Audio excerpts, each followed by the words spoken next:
আসসালামু আলাইকুম ওয়া রাহমাতুল্লাহি ওয়া বারাকাতুহু। সম্মানিত দিনী ভাই বোনেরা, আপনারা কেমন আছেন? আশা করি আলহামদুলিল্লাহ আপনারা সকলেই ভালো আছেন। দেশ ও দেশের বাইরে থেকে যারা আমার এই ভিডিওটি দেখেন, আপনাদের অসংখ্য ধন্যবাদ। আজকে আমি আপনাদের সামনে এমন একটি বিষয় নিয়ে উপস্থিত হয়েছি, যাদের বাড়িতে জিন ভূতের আবির্ভাব ঘটে, হঠাৎ করে বিভিন্ন আওয়াজ, হ্যাঁ? এগুলা হয়।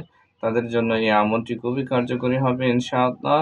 আমি আপনাদেরকে যে নিয়মটি বলে দিব, এই নিয়ম অনুযায়ী আপনারা আমল করুন। ইনশাআল্লাহ আপনাদের ঘর থেকে জিন ভূত যা আছে ইনশাআল্লাহ দূর হয়ে যাবে। তো আমলটি হচ্ছে, আপনারা ১ জগ পানি নেবেন।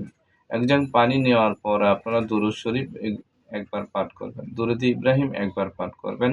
তারপরে সূরাতুল ফাতিহা ২ বার পাঠ করবেন। একবার পাঠ শেষ করে আরেকটি ফু দিবেন, আবার শেষ করে আবার একটি ফু দিবেন। আয়াতুল কুরসি ৩ বার পাঠ করবেন, ৩ টি ফু দিবেন ওই পানিতে। তারপর আপনারা সূরাতুল জিনের ১ম ৫ আয়াত তেলাওয়াত করবেন একবার, ইনশাআল্লাহ পানিতে ফু দিবেন। তারপরে আবারও দুরূদ ইব্রাহিম একবার পাঠ করবেন। ইনশাআল্লাহ আপনাদের আমল শেষ।